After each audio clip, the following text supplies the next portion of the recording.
Well, the fight happened, and I must say, I was entertained. My thoughts. Push the weight in no flex. Flex alive is one in the six. Fit the runner, boy, you nigga, no question. You were when a motherfucker high stepping. Hey, you never had a big enough weapon. Motherfucker never learned your lesson. I'm a 88 pack nigga. I'm a 88 pack nigga. I mean, day walker, drink blood, trains out, full moon, motherfucker change like a hoe. I'm just a nigga from the hood trying to stack a little cheddar for the money.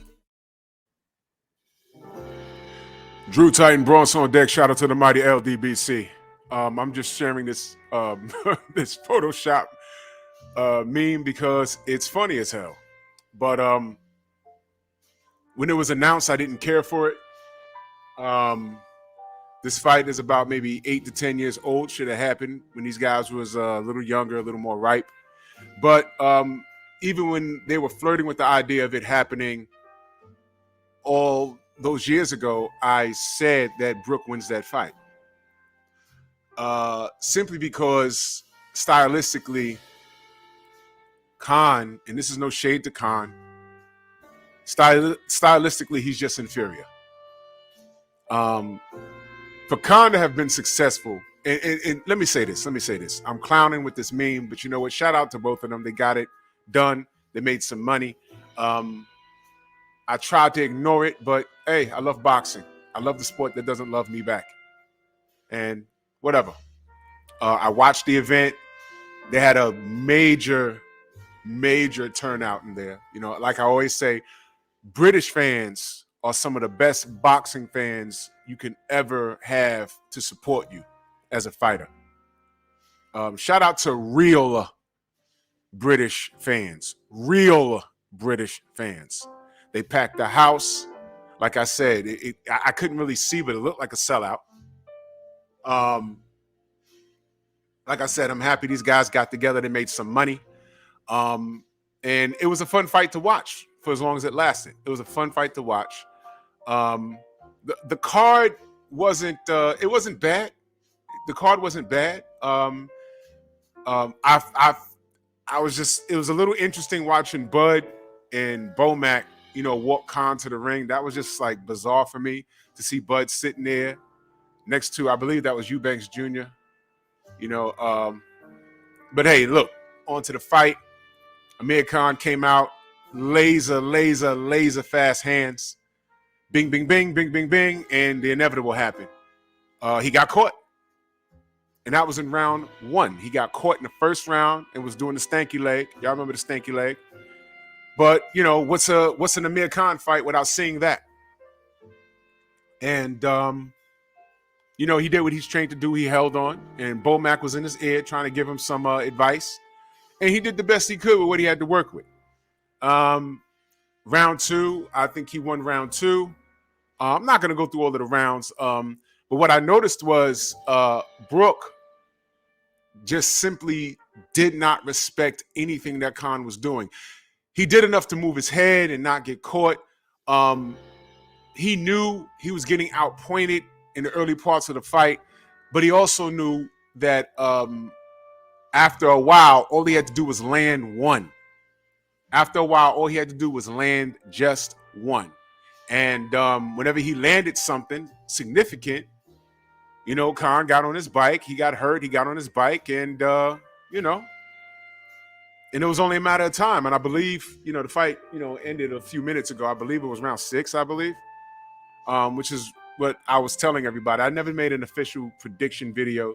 There was no need, you know. The only thing that aggravated me about this fight is that it took them all this time to get this done. But if this happened years ago when it was supposed to, when it was more bragging rights at stake, before Khan decided to fight Canelo, before Brook decided to fight Triple G, if these guys got together back then when it was supposed to happen, I think the outcome would have been the same. Maybe Khan would have lasted a little longer. In my opinion, in order for Khan to have beaten Kell Brook, he would have had to box and stay out of his way. And later in the fight, try and steal a lot of rounds. And who knows? Maybe you take Brook in the deep water and drown him. But Khan, at this point in his career, is incapable. If he retires, I'm not mad at him because I look at his resume, and although he didn't win everything, he has some accolades. I know we clown him a lot, but look, man, his country loves him.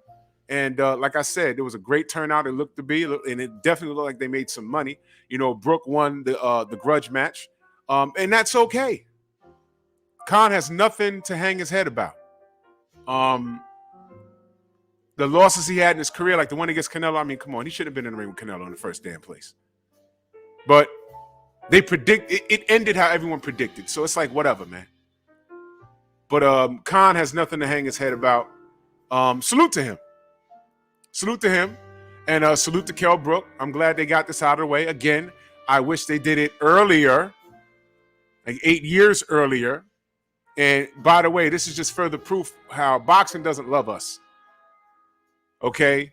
Real supporters of the sport would have forced this fight 8 years ago. But he bamboozled everybody. Hey, I ain't got to fight Brook. Look, I'm fighting Amir Khan. Now, apparently, because it looked like what I was listening to, Amir Khan had more fans in there than Kell Brook did. So to the Amir Khan fans, wouldn't you have preferred to see him fight Kell Brook years ago prior to him fighting Canelo? When in your heart, you could not have thought that he was going to beat Canelo. Stop the cap. That ended exactly how you knew it was going to end. So what did you have to celebrate for? His pockets? Yeah, he got paid. But look at the result. His chin ain't getting no better. So, I mean, this is what you guys get for enabling the nonsense. Because maybe, although I think the result against Kell Brook 8 years prior would have been the same. But I'm saying 8 years prior, maybe he stood a better chance. But I still think Brook beat him. And this ended exactly how I thought it would. Stoppage. But salute to both men. And trust me, I'm not talking bad about either guy. I'm just saying these guys should have got together and made some money years ago before they even ventured on the Gennady Golovkin and Canelo damn Alvarez.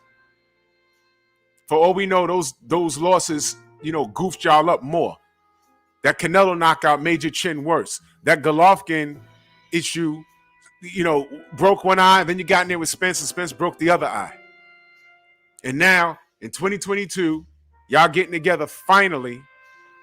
And it's like, okay, one is the winner. One had to be the loser. But I'm saying, I hope Khan's fans are looking at this. I hope Brook's fans are looking at this. I hope they're saying, hey, man, we could have got these answers years ago. Khan's fans are probably saying, hey, man, if we don't root for him to get in the ring with Canelo, maybe it ain't so bad. Because y'all was able to look past the Breeders' Prescott loss. Somewhat of a fluke. If you want to take that, fine. But you know what? This grudge match should have been taken care of years ago. But I'm happy for both of these men. They made some money. They're fans, and salute to the real British fans. Salute to the real British fans who enjoyed this, and they got a treat. And you know what? This fight didn't disappoint. I'm not disappointed. It ended how I thought it would end. But what do we know about Amir Khan? You either got to knock him out cold, or the ref got to step in, because this guy's going to keep fighting. If he's not asleep, he's going to keep fighting. So he has a big heart, man. And again, salute to both fighters. There, I'm not disappointed at the fight. And hey, man, there it is. Khan versus Brook. No need to see a rematch. They finally had it, and we dealt with it. Salute to both gentlemen. Bronx on deck. Move!